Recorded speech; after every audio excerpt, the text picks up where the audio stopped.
Olá, seja muito bem-vindo a mais uma entrevista da Fintrender. E hoje nós vamos falar com o Caio, que é fundador e co-CEO da Lumix. Papo muito legal com alguém que entrou em cripto não há muito tempo atrás, né? Vocês vão ver ali que em 2021 e 2022 foi quando ele começou a entrar em cripto, mas que já ganhou um conhecimento e uma amplitude em relação ao ecossistema inteiro de cripto enorme. Nós discutimos sobre account abstraction, sobre como ele produtizou a Lumix e até a pivotagem que eles tiveram que fazer aí nesse trajeto. Eles são responsáveis hoje por casos de usos bastante grandes, né? Como ele vai citar aqui, o caso da Simpla, que está fazendo um onboarding de milhões de pessoas aí para dentro de cripto, sem nem saberem por conta de account abstraction. Então, nos detalhes de como é que fazer isso. Contou o caso da reserva também, que é bem interessante, e o caso que ele fez com a Ambev e com a Skullbits também, um caso bem interessante também da gente acompanhar. Então, assim, falamos de Web3, falamos de como é que foi a trajetória da Lumix, começamos, obviamente, com a trajetória dele, né, que começou em engenharia, foi para direito, e como é que isso ajudou aí na trajetória dele. Um caso de empreendedorismo muito interessante da gente entender e até ver a forma como ele coloca, né, os acertos, os erros e como é que ele ajusta isso daí para ter o sucesso que ele está tendo até agora. Não é à toa que bancos como o BTG já se associaram a eles, né, já fazem parte investiram neles e fazem parte do board deles. Né, então, uma empresa bem interessante para a gente ficar de olho aí para frente, porque acho que pode trazer muita coisa interessante nessa junção aí entre cripto e mercado tradicional. Então, com vocês, Caio, da Lumix. Caio, tudo bom? Tranquilo aí. Tudo ótimo. Caio, a primeira coisa que eu sempre peço aqui é um pouco para a pessoa se apresentar e contar um pouquinho da trajetória dela, né, até esse mundo de inovação aí. Como é que foi o teu caso? Como é que o bichinho ali de blockchain, cripto, inovação te picou? Cara, foi zero comum, assim, né? Vamos lá, alguns passos para trás aí. Assim, eu sou do Rio de Janeiro, né? Hoje em dia eu moro em Botafogo, mas morei quase na vida inteira em Bangu, né? No subúrbio do Rio. Que, assim, é um lugar de classe média baixa, né? Então a maioria ali das pessoas, inclusive eu incluso, até adolescência ali, a gente tinha muito mais uma cabeça de, cara, vou tentar encontrar aqui ou estudar alguma coisa que vai me dar um emprego o mais rápido possível, né? Isso foi muito a mentalidade por muito tempo, né? Eu lembro que no ensino médio eu fiz, inclusive, um curso técnico de mecânico industrial na época, tipo, nada a ver eu pensando hoje em dia, né? Mas na cabeça ali realmente consegui já, enfim, fazer meus corres, né? E resolver minha vida ali rápido.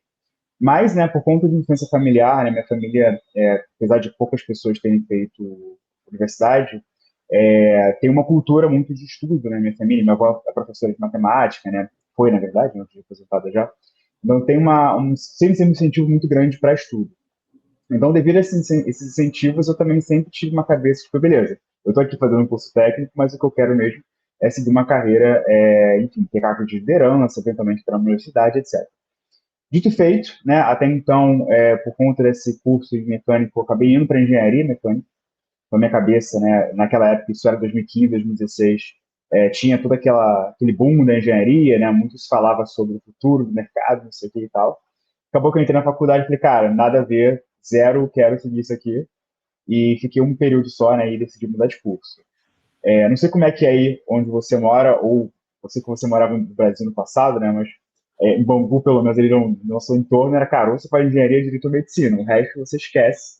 Então, quando eu falei que eu queria largar a engenharia na UFRJ, que, pô, tinha todo mundo lá Causa, em volta causa a disso, família inteira. causa inteiro. Então, tipo assim, irmão, ou você vai para direito ou você vai para medicina, escolhe, né? E aí eu acabei, pô, acho que não tem muito a ver comigo ser médico, né? Eu vou ver que negócio é esse do direito, né? E aí eu fui pro direito, também na UFRJ. E aí, cara, foi uma coisa muito bizarra, assim, porque, assim, eu nunca curti muito também o curso de direito, mas até então, assim, tinha certas coisas que me interessavam, estava seguindo a carreira e tal. Trabalhei em alguns órgãos públicos, trabalhei no Ministério Público, trabalhei no tribunal, etc. E aí, por conta de ironia do destino, assim, em 2018, mais ou menos, teve um curso de extensão na faculdade chamado Direito e Novas Tecnologias, né? Como o nome sugere, falava sobre direito, o que isso tinha a ver com tecnologia, né? Naquela época tinha todo um boom, né, das legal techs ou law techs, né, que são startups que criam soluções para o mercado jurídico.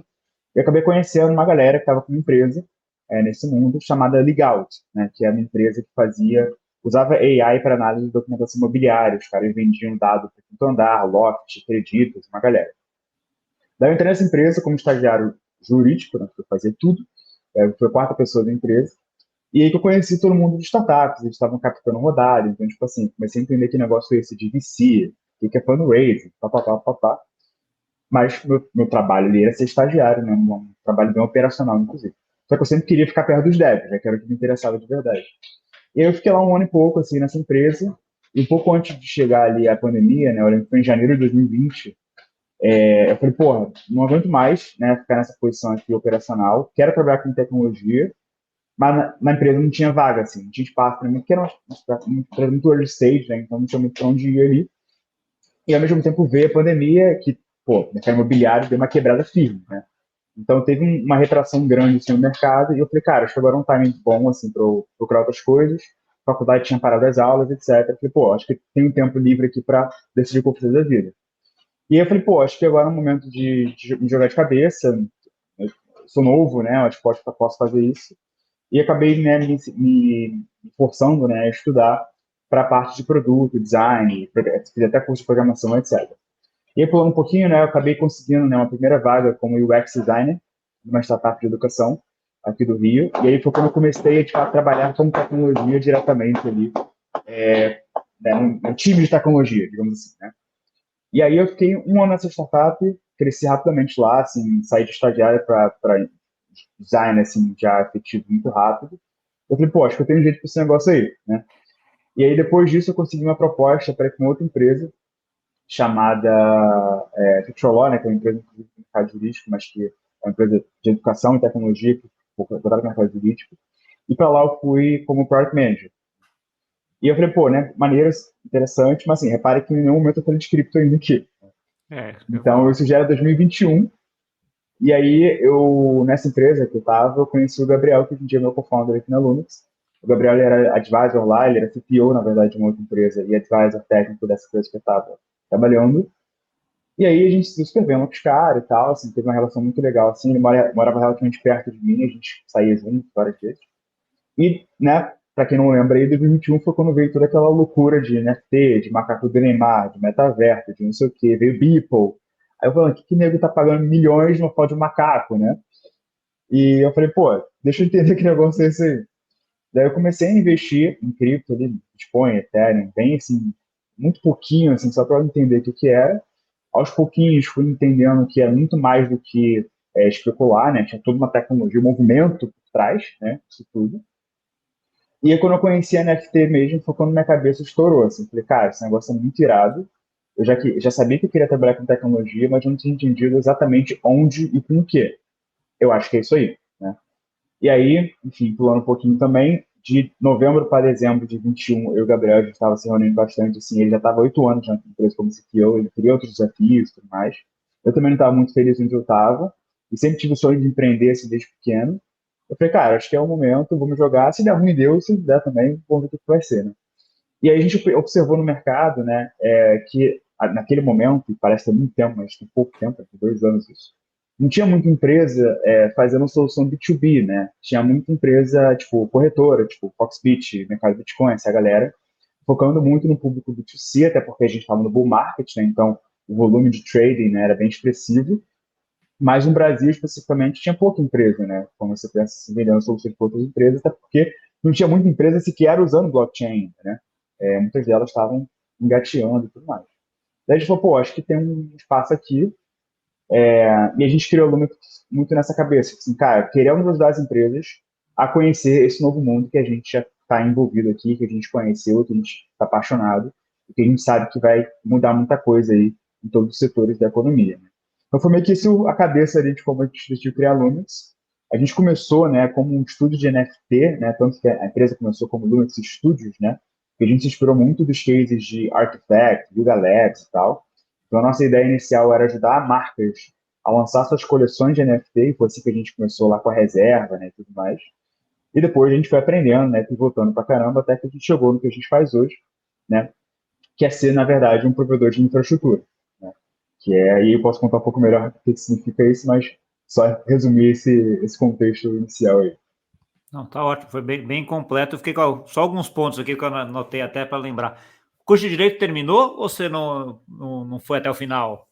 Terminei, cara. Eu me formei em dezembro de 21, na verdade. Então, assim, eu me formei um mês antes de fundar a Lumix, para ser mais exato. E aí eu me formei, só que foi engraçado, porque eu já estava como Product Manager, então, assim, zero no trabalhando com direito. E eu lembro que o meu TCC, inclusive, foi sobre o UX, né? Que, obviamente, a banca não entendeu nada, né? E eu, obviamente, ganhei 10, porque essa é uma coisa que ela não entendia nada. Então foi engraçado isso. E foi engraçado que minha orientadora deixou, né? Tipo, fazer uma parada nada a ver, assim, um curso, né? Tinha Diferente. uma orientadora que era muito pra frentex, ela era super envolvida com blockchain, inclusive, na época. E aí ela deu essa carta branca aí para eu poder brincar lá como eu queria, mas foi Que legal. engraçado isso aí. E a parte de direito ajuda muito também depois, né? Até a cabeça, porque você consegue ver ali até como é que o regulador ou vê as coisas e como é que se ajusta. Então, assim, é uma coisa que você acaba carregando e ajuda depois no desenvolver para frente aí, né, Com Caio? certeza. Vamos então, aí você fez essa carreira, terminou tal, e aí começou a Lumix. Você já comentou que a Lumix começou ali como um negócio meio que um estúdio de desenvolvimento de NFTs, né, uma coisa mais. Eles também migrou para depois ser essa parte de infraestrutura. Como é que foi essa trajetória aqui? Por que que houve essa migração? Querendo ou não, é uma pivotagem considerável, né? Um é um negócio menos técnico, assim, mais comercial, vamos dizer assim. Tem a parte técnica também, não querendo menosprezar, né? Mas é uma parte muito de você ter contatos, de conseguir lá convencer o cliente de fazer uma coleção de NFT, alguma solução. O outro é montar uma infraestrutura, que é um negócio muito mais demandante do ponto de vista de desenvolvimento, e também do ponto de vista de conhecimento de outros atores que você tem que convencer aqui no caminho, né? Então você muda não só o teu produto, mas muda também para quem você vai atuar e como é que você vai vender, né? Como é que foi essa trajetória, essa conscientização de que o melhor caminho a seguir era esse? Cara, foi bizarro, porque assim, é o que você falou, na verdade, não é que mudou, não é que é uma mudança considerável, é uma mudança de empresa totalmente, né?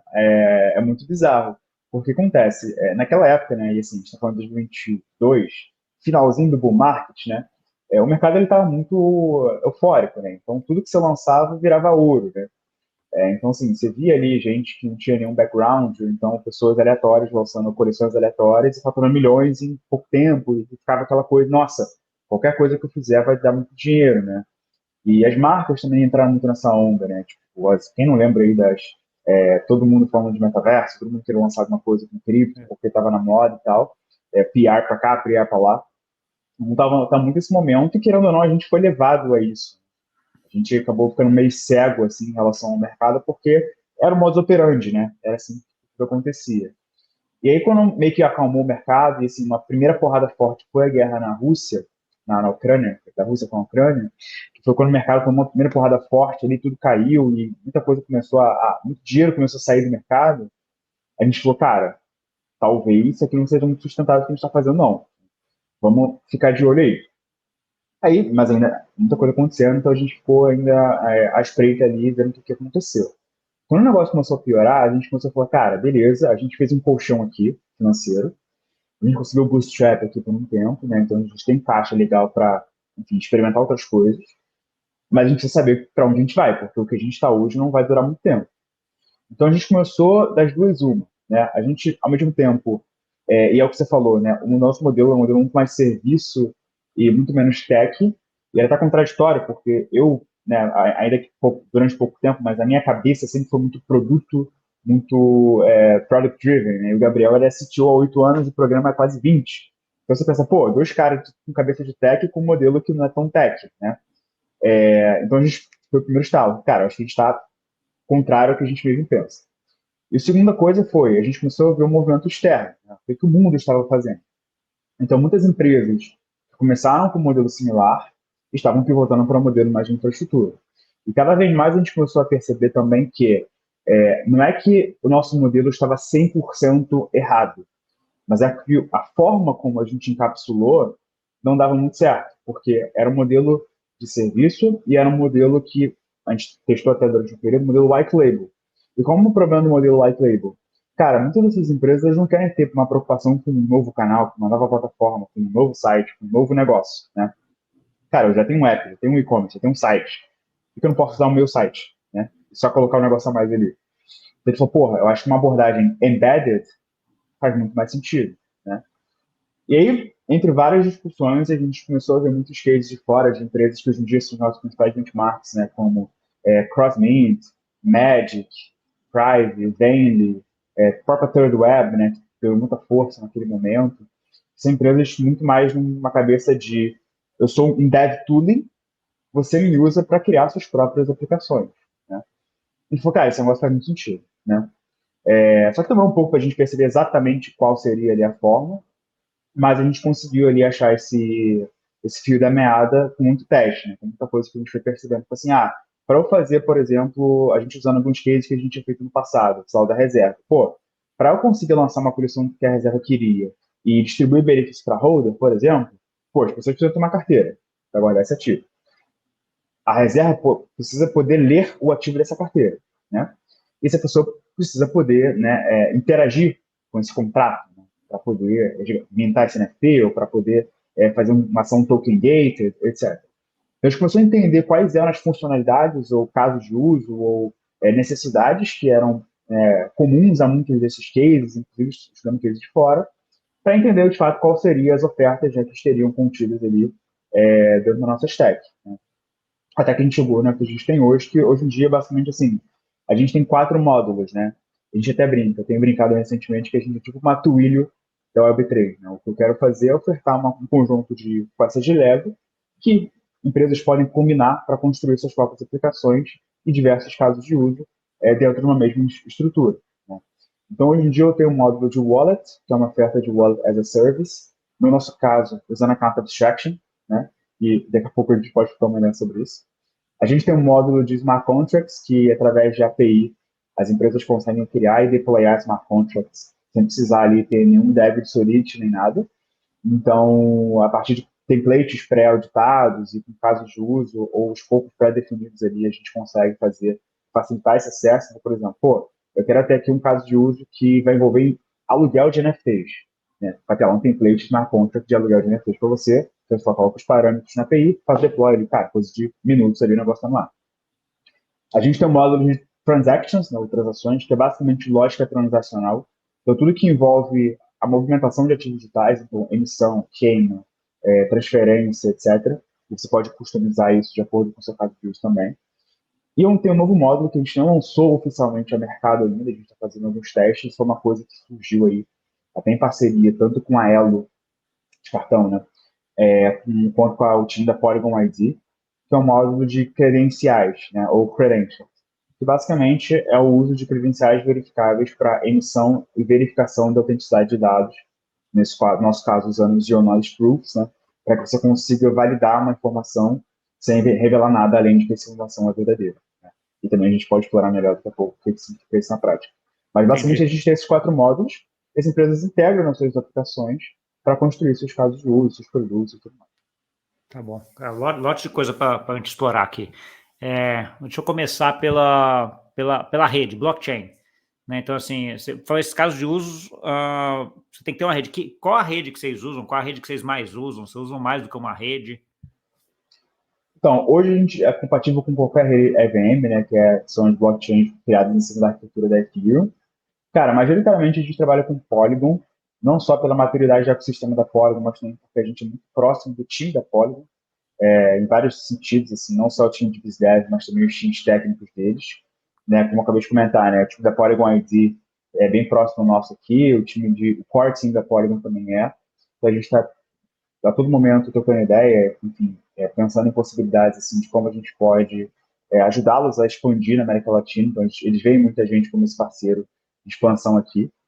Então, a gente tem esse relacionamento muito próximo, mas caso um cliente queira usar Moonbeam, Optimism, Arbitrum, tranquilo também. A nossa infra é compatível com todos eles. Por a gente trabalhar muito com empresa Web 2, né, ou seja, empresas que não tenham necessariamente um conhecimento sobre o setor ou sobre qual blockchain usar e tal, normalmente é uma questão assim, já usa o default que está ali, né? Quando há essa opção, é muito mais se caso alguém, né, o decision maker dessas empresas tem esse conhecimento e por algum motivo quer optar por usar uma outra, ou se é uma empresa, um desenvolvedor self-service ali, que tem um conhecimento Web3, e aí ele faz do jeito que quiser ali, mas sendo EVM para a gente tanto faz. Entendi. E no caso do cliente, eu imagino que os clientes de vocês vêm mais com um problema ou com um caso de uso para ser resolvido e a rede, no final das contas, é a que melhor supre isso daí. E é o que você falou, o ecossistema da Polygon é um dos mais envolvidos e facilita isso, já está lá e funciona e é barata para fazer transação também. Então, assim, é um negócio que funciona bem, né? Exatamente. Tá bom. Você citou aí um ponto, aquelas palavrinhas mágicas que a gente cita bastante, tem um monte aqui, a gente vai endereçar, mas você acabou de falar, tem muito cliente Web 2, né? Então, assim, que às vezes vem isso, mas assim, cliente Web 3, né? Web 2, Web 3. Como é que é a tua visão aí sobre esse Web 3, ô Caio? Como é que você definiria o Web 3? E você é um cara bastante otimista que a gente vai entrar no mercado, assim, Web 3 mesmo, né? A gente vai ter propriedade de tudo no futuro próximo, onde a gente vai conseguir ter as carteiras e ter mais ownership sobre as coisas, vamos dizer assim. Como é que é a tua visão sobre o Web3? Boa. Cara, assim, isso é uma ótima pergunta, porque quando eu comecei a entrar nesse mercado, isso lá em meio de 2021, né, quando eu comecei a investir, não sei o que e tal, eu comecei a comprar os primeiros NFTs, eu falei, cara, que negócio incrível, né? Eu sou dono disso aqui, ninguém pode mexer no meu Você faz o que ativo, quiser. É. eu faço o que eu quiser, irmão. Só que ao mesmo tempo, né, até então, né, obviamente continua muita gente pensando assim, né, e foi, querendo ou não, desde que surgiu, era uma cabeça muito anárquica, né, então, assim, só ter banks, não sei o que e tal. Hoje em dia, né, quando a gente olha para o mercado, a gente vê que, assim, vamos olhar para 3 semanas atrás, todo mundo comemorando a aprovação dos ETFs, que é uma coisa super institucional, e assim, os maiores bancos, que eram os inimigos, agora está sendo motivo de comemoração, né? Então, assim, eu acho que lá no fundo, eu ainda tenho um otimismo, ainda tenho a paixão, digamos, né, de nossa, que maravilha, esse mundo e tal. Mas hoje em dia, assim, até para uma questão de as experiências que eu tive assim, no mercado, hoje em dia eu tenho uma cabeça, se eu tivesse um espectro, né, entre degen e mainstream, hoje eu estou mais no mainstream do que no degen, em termos de visão, assim, de como isso vai evoluir no futuro, mas eu ainda sou muito degen lá no fundinho, né? Inclusive, essa semana eu mintei um Ordinals lá, paguei não sei quantos mil reais aí num gato em Bitcoin, porque eu achei maneiro, entendeu? Então, assim, eu ainda tenho essa cabeça, acho muito interessante, inclusive esse movimento tá rolando no Bitcoin, né? Não sei até onde você está acompanhando, mas, assim, é um negócio para mim é revolucionário, assim, né? O pessoal tá até falando, né, que o renascimento, né, do Bitcoin, eu acho muito irado, É, mas eu acho que, assim, deixa eu até pode pegar, falar. então eu já vou passar para esse outro ponto aí do Bitcoin, né? Tem uma Tá. discussão muito grande na rede Bitcoin, que é aquela história de que tem uma linha da galera do Bitcoin que fala assim, Bitcoin é ouro digital, não pode ter muita inovação, tem que ficar lá tranquilo, etc. Uma rede sustentável, que não tenha muito volume, não tenha muita bagunça, vamos dizer assim, né? E outra galera que está começando a emitir gatinho, pedra, um monte de coisa aqui dentro da coisa com os órgãos. E tá tendo, o que eu vejo muito é um conflito dessas duas linhas de pensamento, né? Então, assim, o tempo inteiro meio que se batendo ali com essas linhas. Qual que é a tua visão em relação à rede do Bitcoin? Você é dos caras que acha que tem que ter inovação, vamos fazer mais coisa, vamos mintar a ordem, nós lá e continuar, ter coisas novas para dentro, ou vamos deixar a rede mais estável sem muita coisa? Cara, eu sou um mega entusiasta das inovações que estão acontecendo. Porque, assim, vamos lá, o Bitcoin é de onde tudo surgiu, né? E basicamente você tinha ali não sei quantos milhões de bitcoins, não sei quantas mil carteiras estáticas, né? Você comprava um negócio, estava guardado e não fazia nada com isso, né? E agora, irmão, tem uma infinidade de coisas para fazer, né? Desde você e novamente, vamos pensar no espectro aqui, no espectro mais degen. Você tem novas formas de especular na rede, que antes era basicamente, né? Você entender, Bitcoin subiu 2%, ou Bitcoin desceu 3%. Nossa, muito adrenalina, né, que se dá.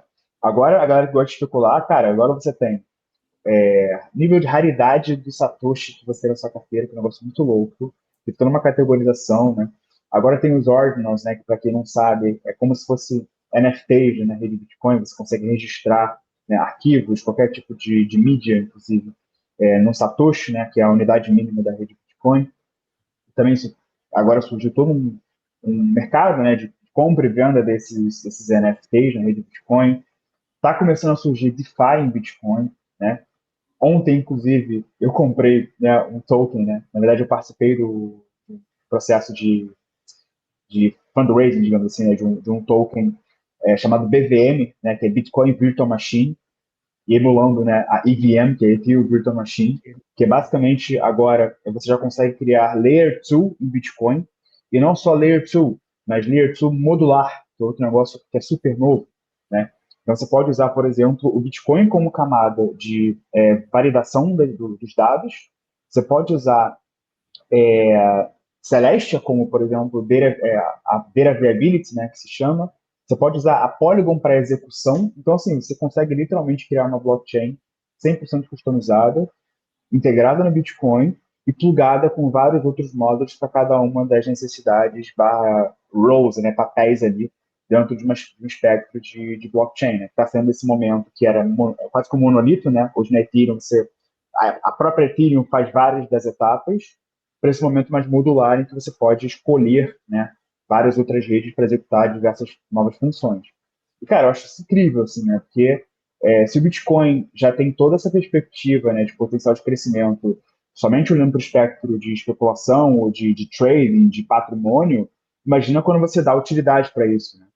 Então, acho que, assim, na minha visão, só tende a crescer, só tende a melhorar. Óbvio que tem uma discussão muito grande, né, em torno da, como é que eu posso dizer, da sanidade da rede, né? Porque, assim, as taxas deram um spike muito grande, né, na rede Bitcoin. Hoje em dia você faz alguma coisa ali, você não gasta menos que $30, $20 e às vezes até mais. Né? Fazer qualquer coisa ali que você assim, quer mandar $10, você paga o triplo de gas, né? Até me faz lembrar os tempos de bull market em Ethereum, né? Então, tem essa discussão com certeza, mas eu acho que a gente vai conseguir solucionar isso. Tem soluções hoje em dia, já tem a Lightning, tem outras coisas que estão aí há um tempo e novas coisas estão surgindo. Eu acho que é questão de tempo para a gente conseguir ter, sim, essas inovações de uma forma estável, rápida e barata. Sim.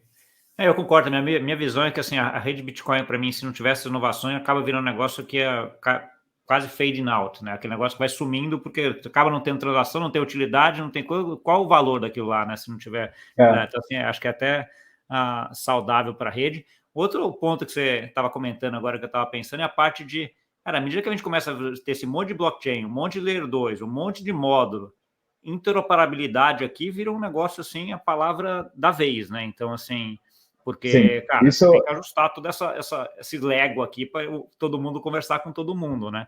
Tal, e aí vem o negócio da Chainlink que está fazendo aqui, que parece que é uma das mais avançadas aí nesse sentido. Acho que é um ponto interessante aí para a gente falar. Voltando um pouquinho para Lumix, deal com BTG.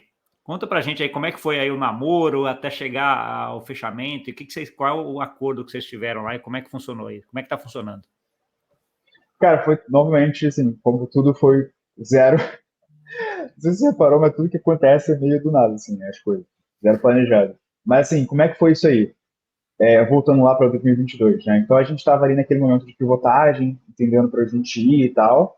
A gente tinha, né, um colchão financeiro, como eu tinha comentado, mas também não era nada muito, assim, sustentável a ponto de eu ficar, pô, anos e anos e anos com aquela grana e a gente não sabia muito bem para onde o mercado ia, né? Se ia voltar, se não ia, etc e tal.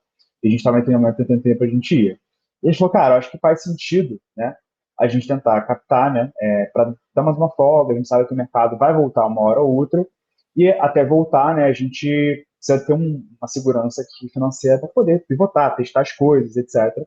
E conseguir encontrar ali qual seria o nosso melhor caminho. E daí a gente começou a falar com muitos fundos.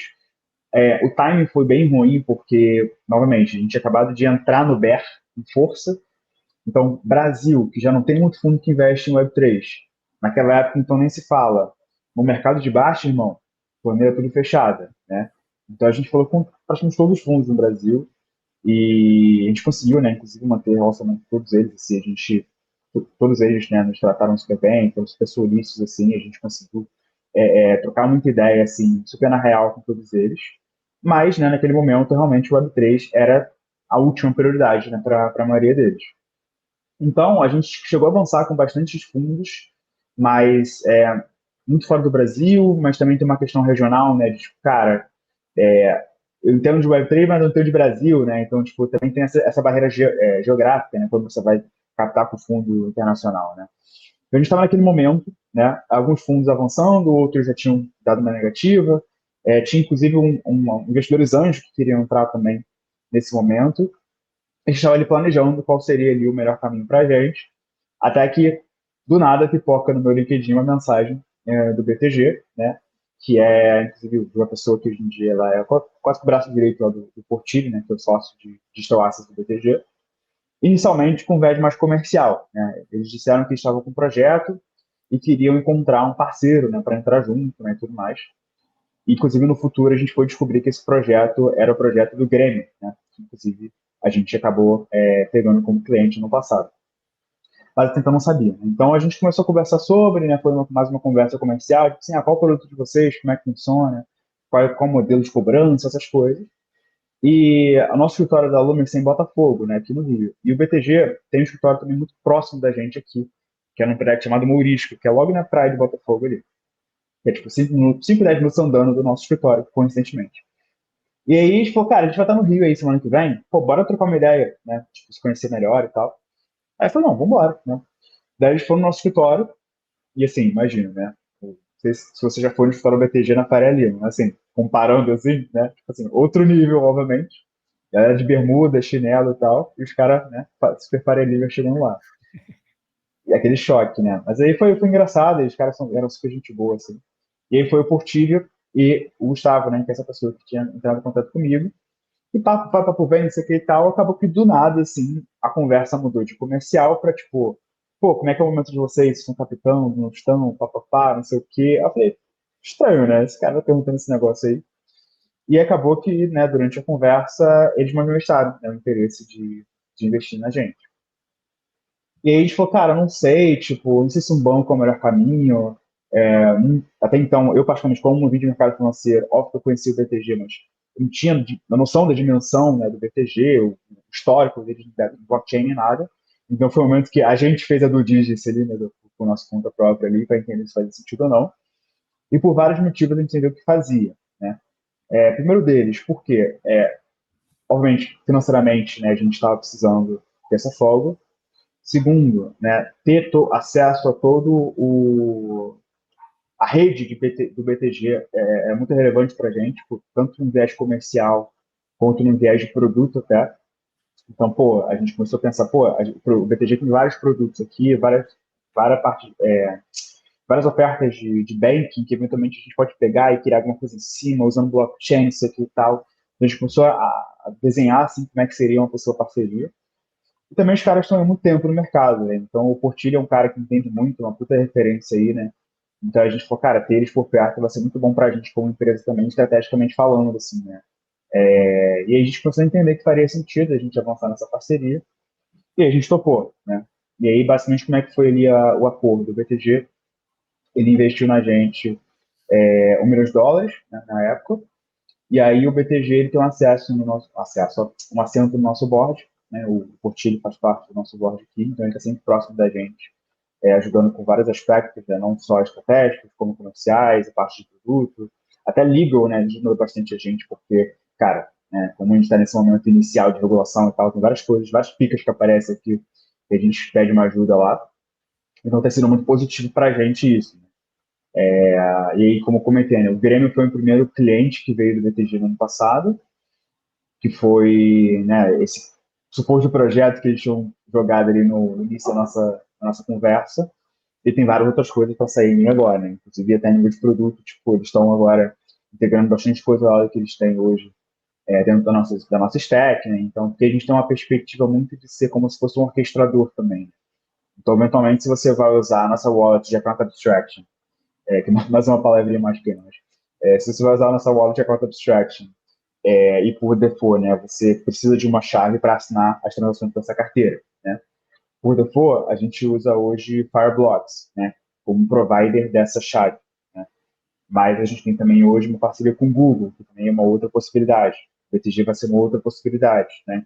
Então a gente quer dar essa liberdade, né, para os clientes também escolherem o provider que eles se sentem mais confortáveis por vários motivos, por taxa, por facilidade, qualquer tipo de motivo aí que eles desejam. Então, o BTG também está entrando muito nesse viés de, cara, como é que eu posso usar o que o BTG tem hoje de produto, não só no mercado mais financeiro tradicional, mas também já na parte de digital assets, né, para plugar aqui no que a gente tem aqui para a gente ofertar para os nossos clientes.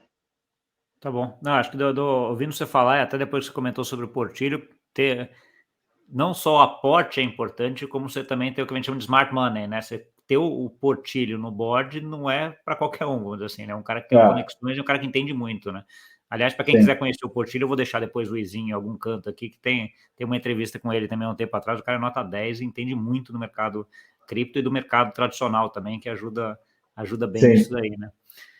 Você falou de alguns casos aí, já falou do caso da reserva, o caso do Grêmio aí nesse caminho aí que a gente estava conversando. Quais casos aí você colocaria como sendo os casos mais emblemáticos da Lumix até agora? Emblemáticos no sentido de, ou foram aqueles casos que foram um mega sucesso, que você implementou e falou, cara, isso aqui ficou show de bola, ou aquele caso que você implementou e falou assim, cara, mas a gente precisa mudar alguma coisa aqui na nossa trajetória, porque esse caso não saiu exatamente do jeito que eu queria, ou não é esse tipo de caso que eu quero fazer. Conta pra gente um pouquinho Uhum. desses casos. Boa. Cara, o primeiro case foi o da reserva, né? Acho que foi o que fez muito nosso nome naquele momento. Eu lembro que a primeira vez que eu fui chamado para palestrar ou para dar uma citação, uma matéria, foi por causa desse case, né? Que fez um barulho muito grande. Não sei se as pessoas lembram disso, mas foi em 2022, em que a gente fez a emissão de uma coleção de NFTs da reserva, chamada Pistol Birds na época, né? Que em última análise era quase que um clube de membros, né, de fidelidade, vai, usando NFTs.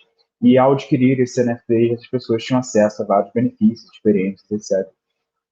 E, cara, foi um baita de um case, porque, novamente, né, uma marca que estava ali jogando de cabeça nesse mundo, e até então não tinha nenhuma marca no Brasil que tinha feito algo, né, com essa dimensão, né?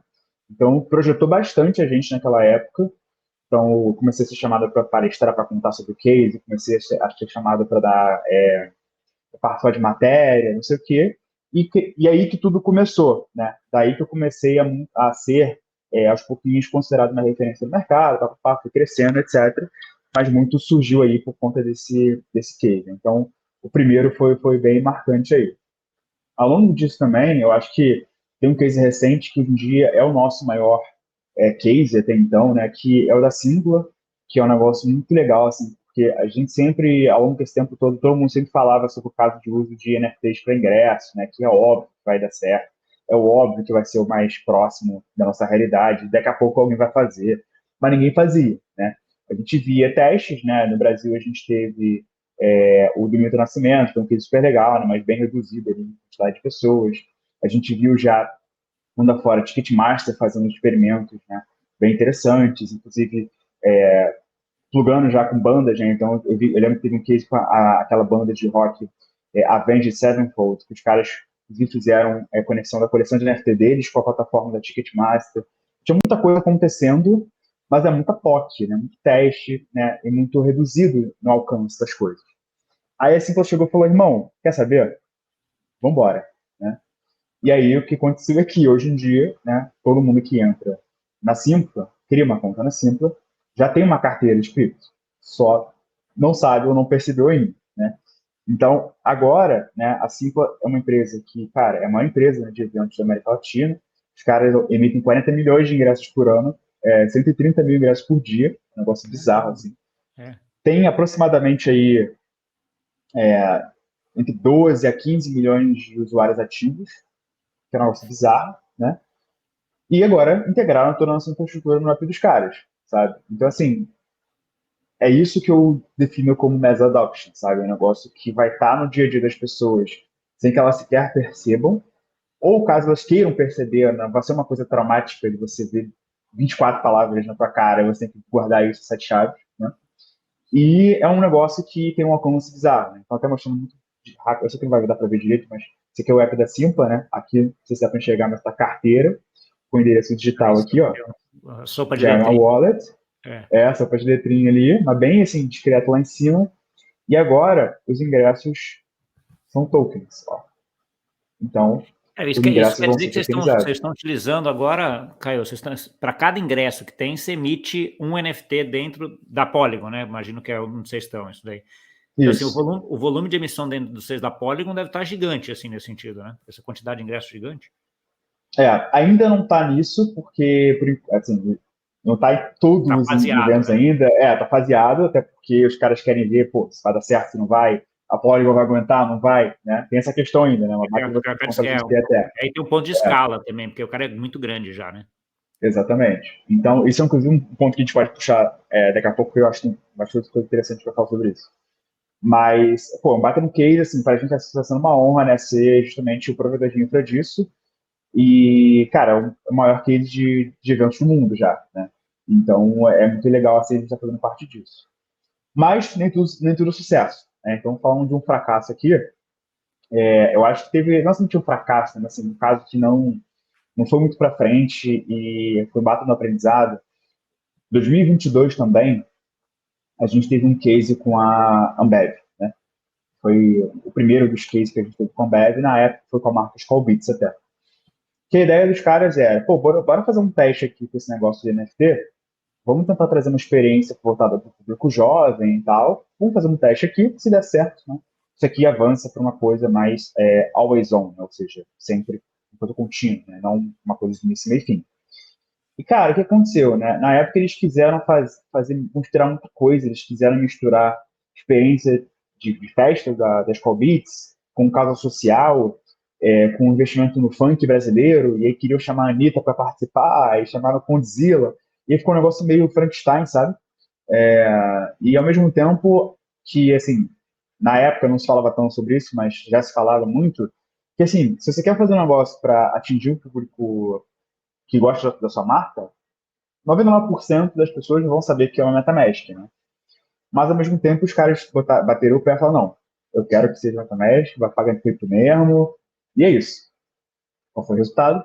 Obviamente, não deu certo. Né? Porque as pessoas precisavam de MetaMask para comprar os ativos, né, os NFTs da coleção que eles lançaram. Pouca gente que sabe mexer, O operacional Exatamente. difícil, vamos dizer assim, né? Por mais que a gente que já está fazendo, está acostumado, é um operacional chato, né? Se for pensar o que você tem que fazer. Pô, muito chato. E ainda era em Polygon. Então, assim, a pessoa tinha que adicionar a rede na MetaMask, que é Polygon. Tinha que comprar uma TIC na corretora. Não dá para MetaMask. Então, assim, aí você já perdeu todo mundo, entendeu? Muita E, fricção, obviamente, não deu muito certo. Então, assim, foi um fracasso do ponto de vista dos resultados que eles esperavam em termos de pessoas comprando, pessoas interagindo, o buzz que isso ia gerar. Porém, teve um benefício muito grande na Ambev como um todo, porque a Ambev é uma empresa de capital aberto. Então, a puta de uma discussão que tinha à época era, pô, eu posso ter cripto na tesouraria?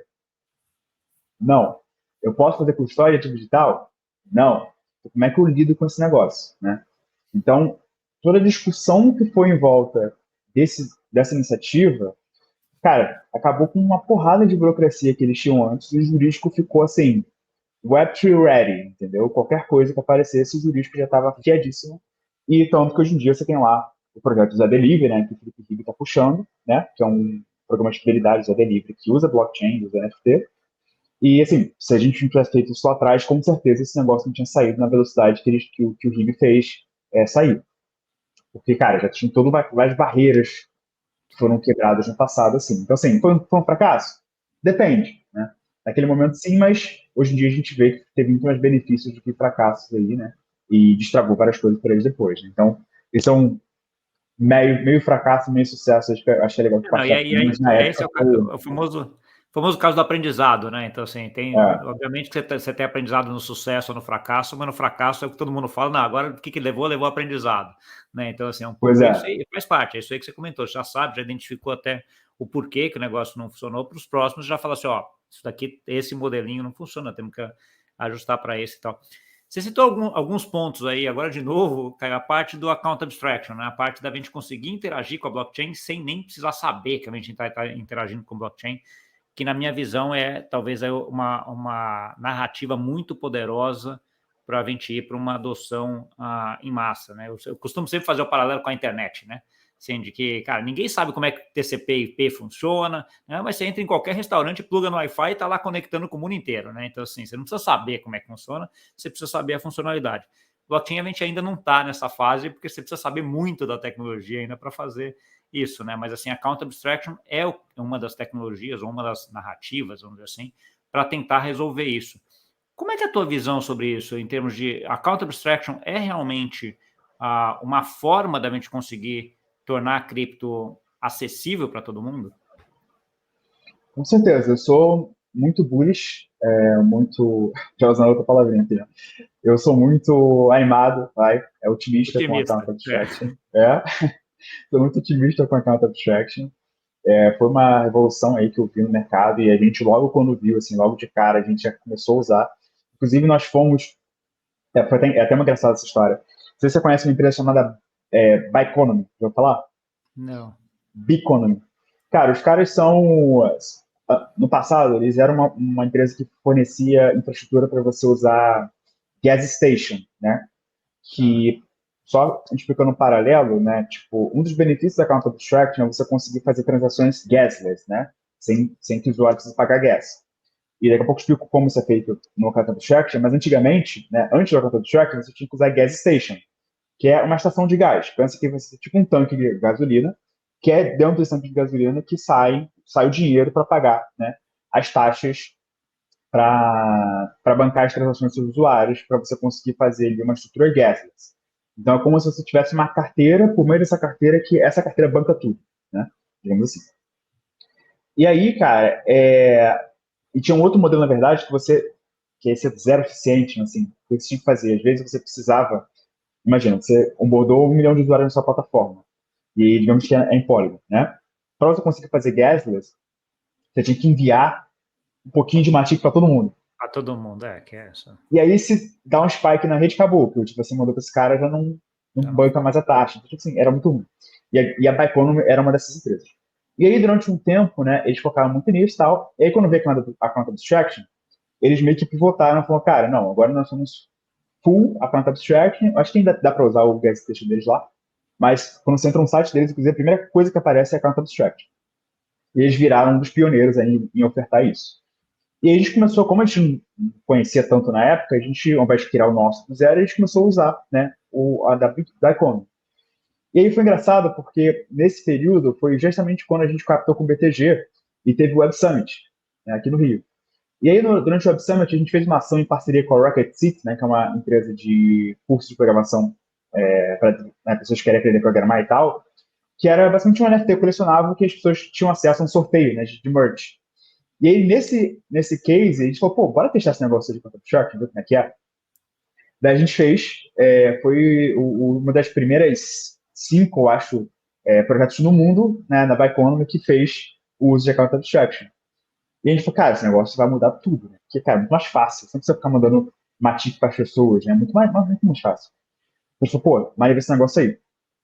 Daí a gente começou a usar a Bicom, aí depois veio a Alchemy também, lançou a deles. Só que sempre tinha alguma coisinha ali que não resolvia o problema. A gente falou, cara, quer saber, irmão?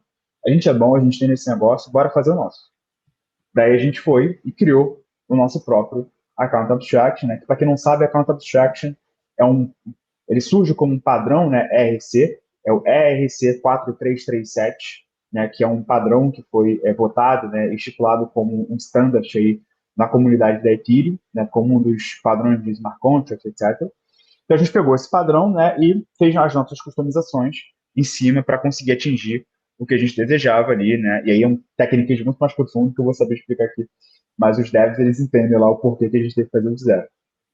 Então, assim, todo esse contexto por quê? Cara, com a conta do Shackson, você consegue destravar muitas coisas que não eram possíveis, ou se eram possíveis, é muito mais difícil. Né? Então, esse lance da gas station que eu falei, de ficar mandando dinheiro para os outros e tal, hoje em dia você consegue usar um negócio chamado Paymaster, né? Que é quase como se fosse um patrocínio, né? Então, você consegue ter sponsored transactions, ou transações patrocinadas. Então, tanto você como empresa pode patrocinar as transações para esses usuários, sem precisar fazer esse operacional bizarro de ficar mandando dinheiro para lá e dinheiro para cá. E também você consegue, isso é um negócio muito fora da caixa ainda, mas no futuro acho que vai ter bastante caso de uso, você consegue fazer com que outras empresas ou outros players patrocinem essas transações para você. Então, um negócio que eu sempre fico pensando, até pensando no futuro do marketing e tal, em on-chain ads, né, ou Web3 ads. Então, imagina, você está ali na Uniswap, fazendo um swap de Ethereum para USDC, e a Adidas patrocinou o gas para você. E aí, quando você vai trocar Ethereum para o USDC, aparece ali, taxas patrocinadas por Adidas. E por algum motivo você tem algum benefício na loja da Adidas se você conectar sua wallet e ela vai ler que você, né, fez esse swap numa transação que foi patrocinada por ela. Então, assim, é um negócio muito para frentex, né? Mas eu acho que, cara, vai, sim, na minha cabeça é muito claro que esse tipo de coisa vai acontecer depois e só dá para fazer isso com a conta de tracking, sabe? Então, assim, eu acho que vai ser um puta no vetor de onboarding, já é, na verdade. A gente usa isso aqui, a nossa wallet por default já é a conta de tracking, a gente usa isso aqui, porque tem vários benefícios. Porém, e aí mora o lado B da coisa, né? Se por um lado a gente está conseguindo abordar milhões de pessoas, né? Eu falei da Simpla, 15 milhões de usuários na Simpla, beleza, maravilha. Minha mãe está usando, nem sabe o que é, comprando lá o ingresso para a festinha que ela quer ir, beleza. Só qual o problema que você está criando? Você está criando silos novamente, né? Então, tanto que hoje a forma que a gente mesmo, como quando a gente vai vender a solução que a gente entrega, é o que o pessoal chama de embedded wallet, né? Wallets embutidas, né?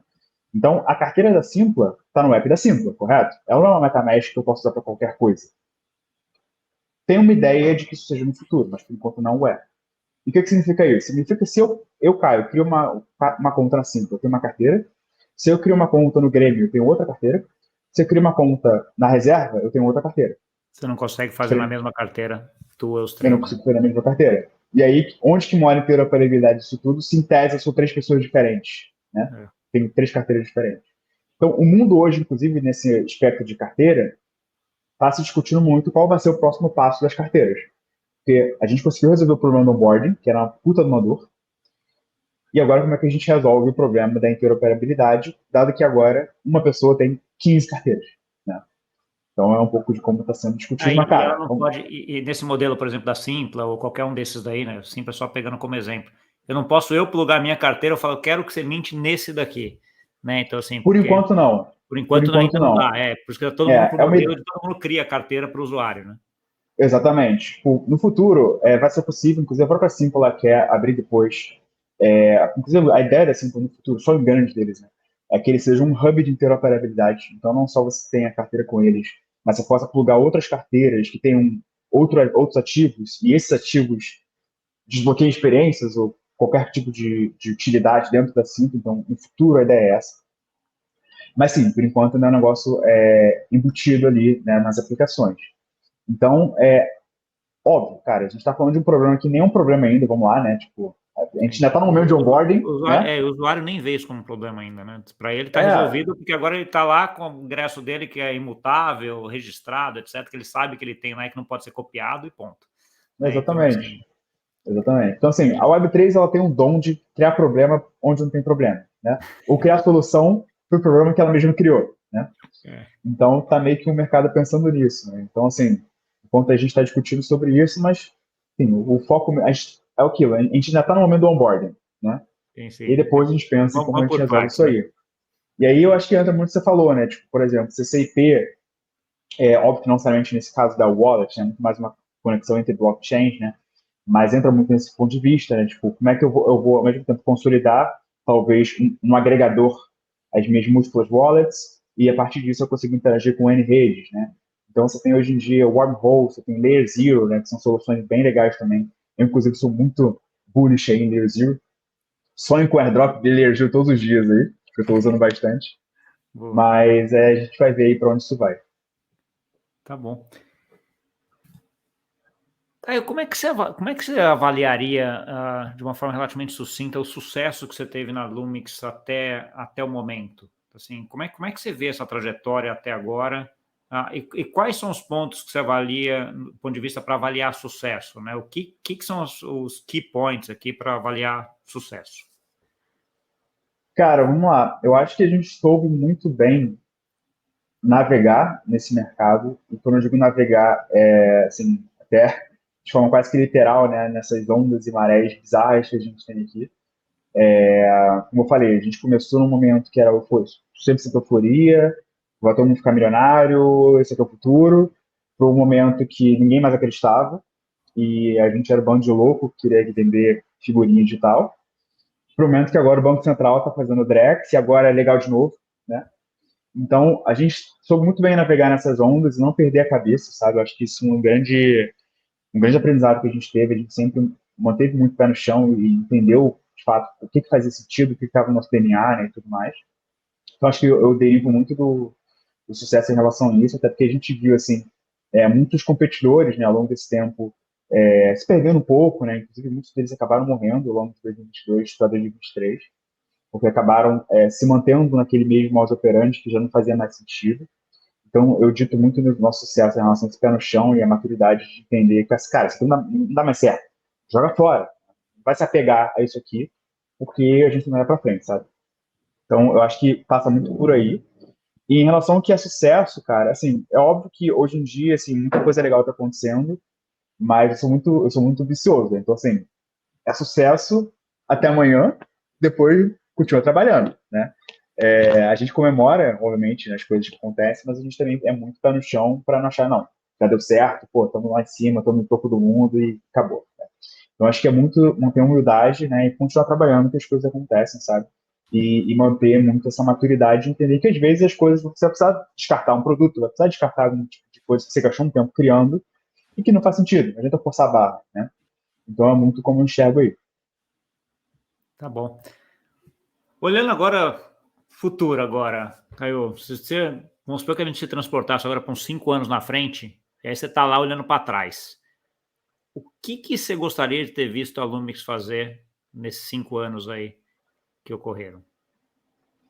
Cara, um dos meus desejos, maiores desejos, assim, ambiciosos, é que a gente seja responsável por onboardar, né, o maior número de pessoas na América Latina, né? Então, óbvio que o Web3 é um mercado global per se, né, a tecnologia já é global, mas eu acho que a gente tem uma missão muito forte de colocar a América Latina no topo, né?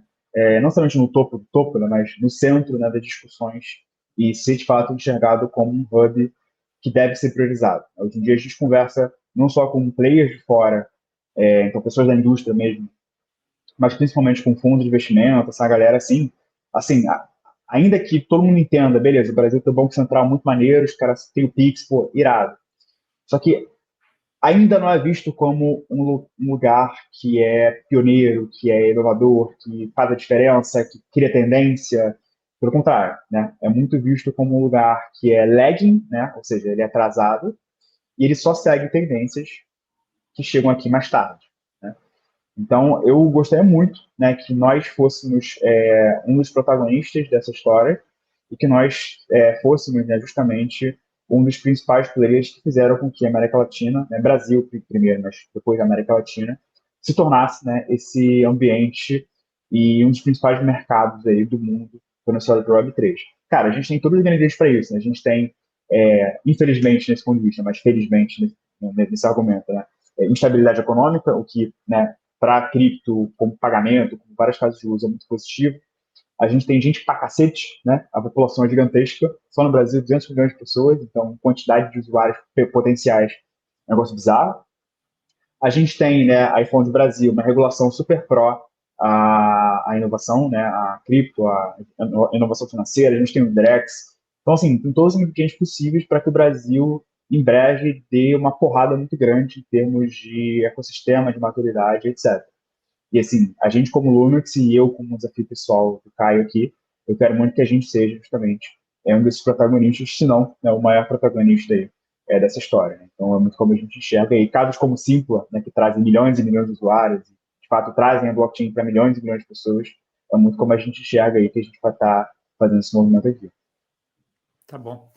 Cara, chegamos perto aqui do tempo que a gente tem, cara. Eu queria te deixar agora um espaço para você dar uma mensagem final para todo mundo e onde eles interagem com você depois. Boa. Cara, eu acho que de recado final aqui, né, eu acho que é interessante contar um pouquinho, bem rápido, como é que é o novo momento que a gente está. Então, assim, a gente ao longo de muito tempo tinha uma cabeça mais corporativa, né? Então a gente basicamente se relacionava com enterprise, né? Vendia para enterprise. Ao longo do ano passado, né, a gente começou a entender que, dado que nós somos uma empresa de infraestrutura e que, portanto, quem vai usar nossos produtos são desenvolvedores, a gente tinha que ficar mais próximo da comunidade de developers, né? Então, a partir do ano passado, a gente começou a fazer um movimento muito forte de se relacionar com a comunidade de developers. Então, hoje em dia, a gente tem uma comunidade, inclusive, de desenvolvedores, nosso Discord, tá? Que recomendo todo mundo a entrar, não só desenvolvedores, mas pessoas de produto, tecnologia, que queiram estar envolvidas aí no que a gente está construindo e vendo o que a gente está soltando por lá. Super deixa aí aberto nosso Discord para vocês entrarem. A gente vai estar fazendo várias coisas muito legais aí ao longo desses próximos trimestres. Então, a gente vai ter hackathon da Lumix, a gente vai estar envolvido em hackathon de terceiros também, para justamente estar mais próximo da comunidade. Vai ter vários programas que a gente vai estar envolvendo aí, desde grants até bounties, né, jobs, né, para as pessoas pegarem, participarem, construírem com a gente. Então, a gente quer muito estar próximo da comunidade, não só de programadores, mas também das pessoas que constroem produtos, estão envolvidos em posições de negócio, né? Então, todo esse público, esse espectro de público, para a gente é muito interessante. eu super convido aí todo mundo a participar dessa construção junto com a gente, que a gente quer realmente construir junto, né, com a comunidade. Então, deixa esse como recado final aí. E vocês acham, né, o Lumix em todas as redes sociais, a gente é mais ativo hoje no LinkedIn, então só colocarem lá Lumix, vocês acham, né, LUMX, e eu, Caio Barbosa, lá no LinkedIn, vocês me acham também. Eu sou mais ativo por lá, né, publico bastante coisa por lá, a gente vai falar bastante coisa por lá também, bastante conteúdo, bastante novidade de mercado, etc. Mas quem quiser uma coisa mais diária ali, né, é o nosso Discord mesmo, tem ali uma discussão rolando ongoing, tá? Mas é muito isso. Tá bom. Caio, obrigadão pelo papo aí, por trazer todo esse ensinamento aqui. Eu aprendi lote de coisa aqui durante esse coisa. Acho que todo mundo que vai ver aqui vai aprender. Cara, e parabéns pela sua trajetória. Obrigado, cara. Tamo junto. Muito obrigado pela sua audiência. Não esqueça de deixar o like, se inscrever no canal e compartilhar com aquele amigo e amiga que gosta desse assunto. E até semana que vem. Tchau, tchau.